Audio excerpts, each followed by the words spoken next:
Bonjour, bienvenue dans la série sur la mécanique quantique. Donc, nous allons parler du paradoxe de Hardy. Alors, celui-ci consiste à utiliser deux dispositifs d'Elliott-Feynman superposés. Pour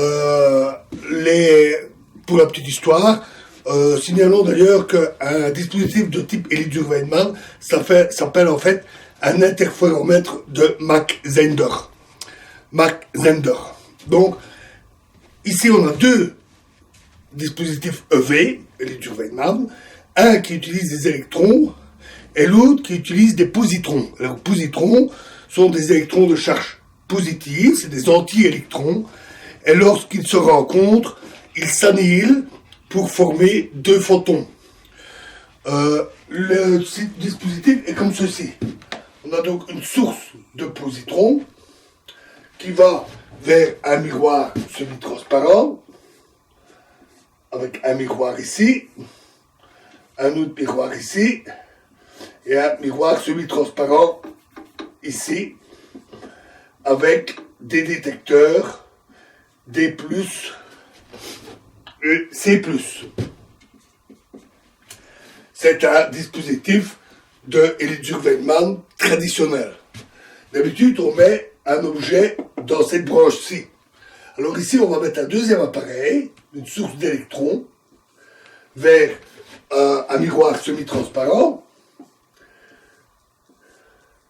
un miroir ici, un miroir ici, et enfin un miroir semi-transparent ici, avec des détecteurs D-, C-. Donc on a un dispositif EV classique avec des positrons et un autre dispositif EV avec des électrons. On suppose que le croisement a lieu dans cette zone-ci, et si les électrons-positrons sont trop énergétiques, ils risquent de ne pas s'annihiler, ils peuvent simplement se diffuser ou même s'ignorer. Donc on suppose qu'ils ne vont pas trop vite, qu'ils n'ont pas trop d'énergie. Dans ce cas-là, comme ils ont des charges électriques opposées, ils s'attirent et l'annihilation est quasi certaine. Ils se désintègrent alors en émettant deux photons, donc ils disparaissent tout simplement du dispositif.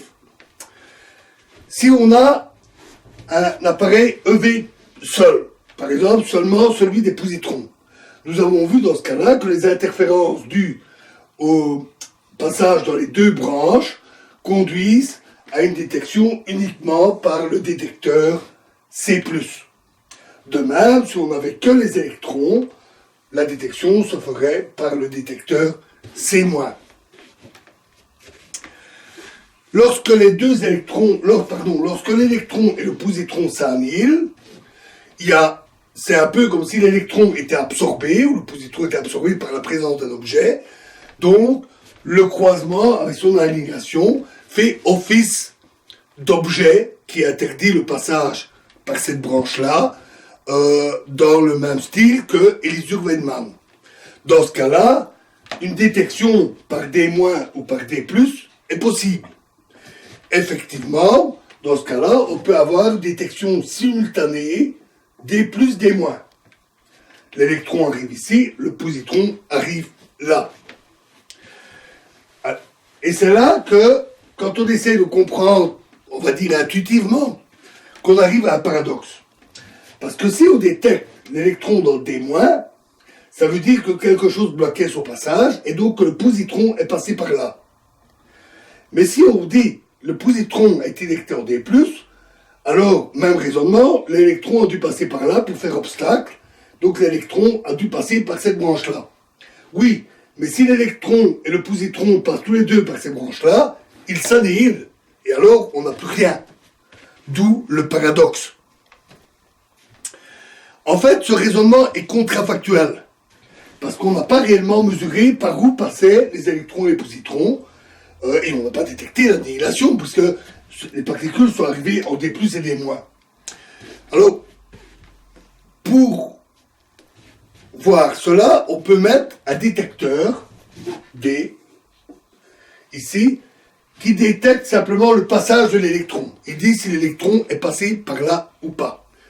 S'il dit oui, l'électron est passé par là, alors on est sûr qu'il est passé par là. De même s'il dit qu'il n'est pas passé par là. Dans ce cas-là, l'électron peut très bien passer par une branche bien précise et sortir en D-. Dans ce cas-là, s'il passe par là, s'il se déclenche, le positron alors peut aller par cette branche-là et sortir par D+, puisqu'il n'y a plus d'interférence avec l'autre branche.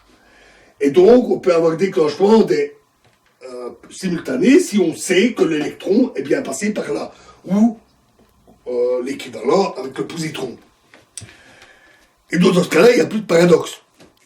C'est simplement parce qu'on n'avait pas mesuré et qu'on a fait un raisonnement contrefactuel qu'on est arrivé à un résultat paradoxal. Je ne vais pas faire l'analyse détaillée pour les états relatifs.